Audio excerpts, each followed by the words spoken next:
Mulai sekarang stop menggunakan pupuk kimia dan cobalah bikin pupuk cair organik menggunakan sisa-sisa bahan dapur yang tentunya sangat bermanfaat untuk tanaman anggrek dan ramah lingkungan. Hai guys, welcome back to my mini vlog.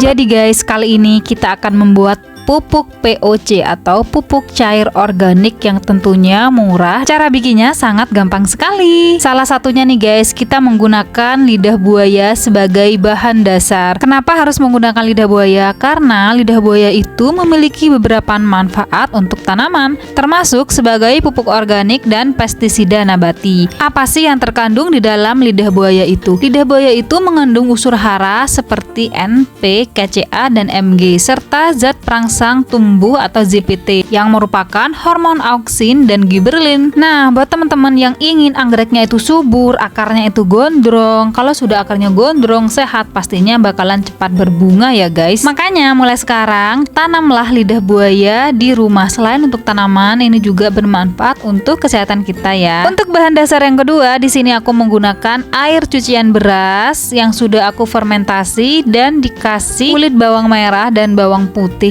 Nah, ini kurang lebih aku simpen selama 3 harian ya guys. Dan kalian jangan tanya aromanya sangat menyengat, tetapi tidak apa-apa guys ya, karena ini bagus buat anggrek teman-teman. Sama seperti halnya lidah buaya tadi, air cucian beras ini mengandung unsur hara yang dibutuhkan tanaman seperti nitrogen, fosfor, kalium, magnesium, sulfur, besi, dan vitamin B1.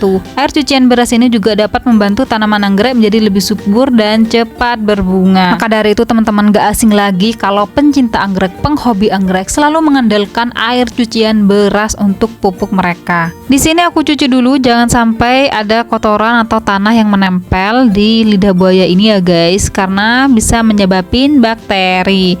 Untuk takarannya, jadi satu batang ini bisa untuk 5 liter pupuk cair organik guys. Terus di sini aku biar memudahkan saat digiling atau di blender, aku iris seperti ini. Teman-teman bisa digunakan atau digiling dengan kulitnya ya, enggak apa-apa. Jadi yang di sini tidak ada blender atau chopper, teman-teman bisa ulek atau ambil lendirnya saja. Selanjutnya di sini aku mau saring dulu karena pengaplikasiannya nanti menggunakan spray ya. Jadi kalau teman-teman tidak punya spray, boleh disaring terus disiram-siramkan aja pada akar ya.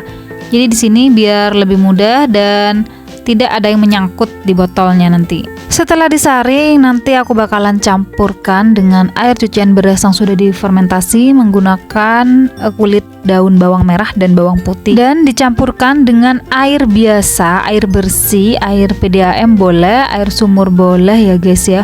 Untuk perbandingannya 1:1. Di sini aku menggunakan 1 liter air cucian beras dan 1 liter air keran. Untuk takaran canting yang aku gunakan ini adalah setengah liter ya guys. Jadi aku menggunakan 2 canting atau setara dengan 1 liter air. Untuk lidah buaya yang sudah dihaluskan atau di blender, teman-teman bisa langsung dicampurkan pada air cucian beras dan air tersebut ya. Nah, ini komposisi yang ketiga. Bahan yang aku gunakan adalah cangkang telur yang aku haluskan. Jadi manfaatnya banyak banget guys untuk cangkang telur ini. Selain itu, kalau anggrek teman-teman itu berbunga, bunganya itu tidak gampang rontok, tidak gampang layu. Jadi sebenarnya apa sih kandungan yang terdapat pada cangkang telur itu? Kandungan yang terdapat dalam cangkang telur adalah kalsium, fosfor, magnesium, dan kalium yang sangat dibutuhkan buat tanaman. Jadi guys, setelah aku menggunakan goreng telur ya misalnya di rumah ya, aku ambil cangkangnya, aku cuci, aku sabun, lalu aku keringkan. Karena sekarang musim hujan, teman-teman bisa angin-anginkan dan di blender.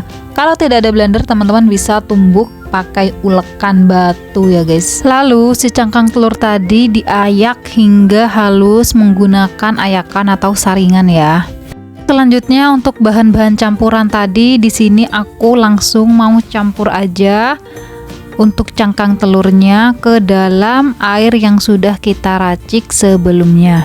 Guys, sebenarnya pupuk ini tuh tidak hanya untuk anggrek saja, biasanya aku gunakan untuk tanaman buah Dan terbukti tanaman buah aku pada berbunga dan alhamdulillah bunganya tidak pada rontok.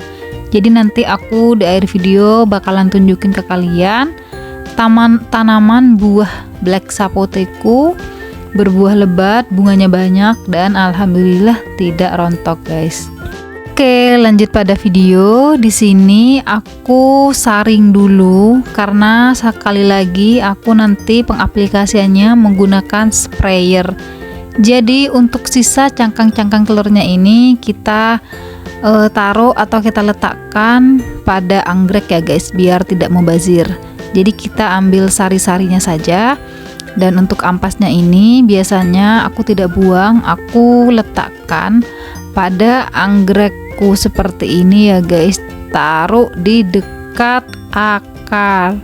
Nah ini sangat bagus sekali ya guys ya untuk pertumbuhan tanaman anggrek kita. Apalagi kalau kondisinya anggreknya itu sedang spek, mau kenop, jadi bagus banget biar tidak mudah rontok. Nah seperti ini contohnya. Lihat teman-teman, di sini bercabang kemana-mana. Padahal sebelum-sebelumnya ini tidak pernah bercabang guys kalau berbunga.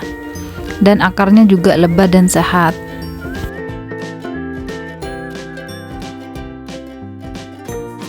Ini pupuknya sudah jadi guys, sudah ada sari-sari dari cangkang telur. Saatnya kita racik. Kita akan masukkan ke dalam botol sprayer. Jadi guys, cara penggunaannya itu di sini aku pakai perbandingan 1:1. Misal nih, teman-teman pakai 1 liter pupuk POC yang kita buat ini, jadi teman-teman harus campur dengan air 1 liter juga guys.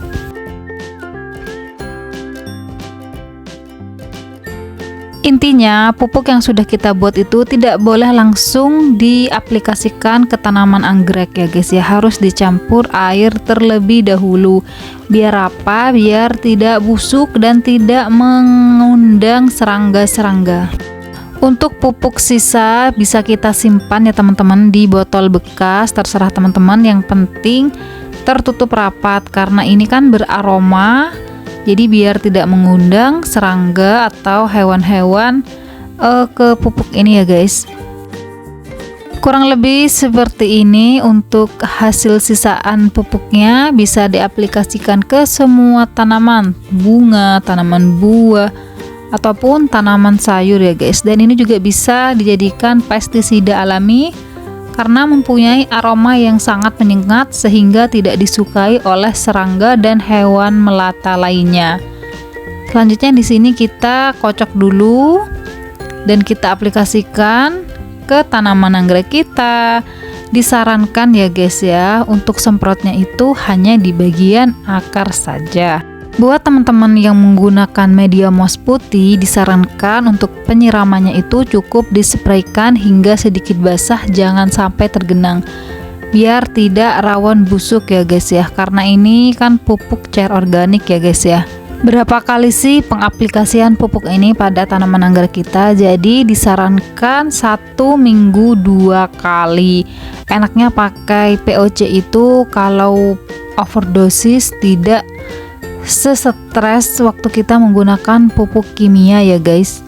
Selain anggrek bulan, aku juga aplikasikan pada anggrek dendrobiumku. Untuk medianya di sini kokopit dan caca pakis. Jadi aku di sini untuk pengaplikasiannya hanya di bagian akar saja. Dan alhamdulillah ini dia progresnya, sudah muncul tunas-tunas baru guys. Dan sesuai janji di sini aku mau ngasih tunjuk ke teman-teman. Ini adalah tanaman black sapote. Alhamdulillah bunganya tidak rontok seperti sebelum-sebelumnya.